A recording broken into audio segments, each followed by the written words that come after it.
fun. But when I became a mom, it rocked my world. Let's just say, like, I thought I knew everything about child development, human development. I read a ton of books for fun. I just loved parenting as a topic. And then I became a mom and I was like, oh my God, this is so much harder than I ever thought it would be. I felt like he was on a boat heading out of the harbor, just moving further and further and further away from me. And I was standing there on the shore with no boat, no paddle, no way to get to him. I just felt like I was losing him. I mean, literally tear-jerkingly losing him.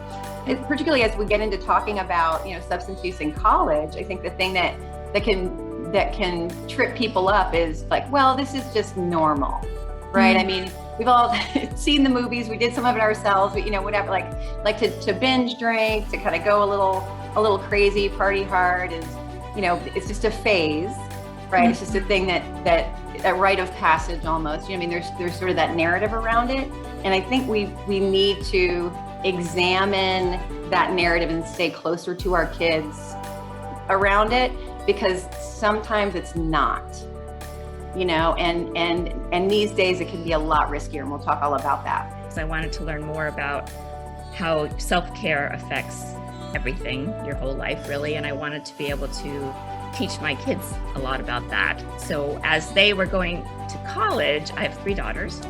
As they were going to college, I observed a lot of stress on the college campuses. Well, I am a neurodiverse learner, and I don't take learning lightly. I think it's really important that we discover how we learn and the ways that we can thrive in our own learning, while also being open and available to learning in different environments, in different spaces, and in different structures. Career development has opened up my eyes to having that deeply personal connection to my career and how I can go out into the world and help people in a way that really sits well with me. How to create a lifestyle where they get to behave in a way that's authentic for them.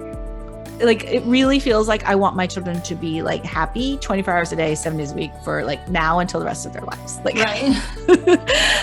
Like, that feels really true. Yeah. Like, because then I get to be happy, and who doesn't want to be happy, right? Yeah. But when we go to the other part of our brain, like realistically, logically, that would be a very narrow existence. That's true. You want them to have the whole range of human experiences. Your child's journey is their own journey. Your journey is your own journey. What are those activities or practices that will help them feel less stressed? What can they be doing on a regular basis? I wonder what career advice you were given as a child at that same age, and if it was helpful as well. That's sometimes a good way for you to look back and go, what was helpful along your journey? And how much do you know about yourself now to provide that support that your teen is looking for? Because they're still discovering who they are. They might not know where they want to be, and that's okay. I cannot tell you how many parents I've met who are struggling with their teens. No judgment. That's what happened to me. It's why I started all this stuff. But they won't own it. Yeah. They won't admit it. They feel ashamed. They feel embarrassed that they're having a hard time. And I say, please stop that. It's not your fault. It's the culture. Help you feel like you've got some more tools to apply what I just threw at you fast. Awesome. Thank you so much for that. Wow. Thank you so much for that. Thank you so much.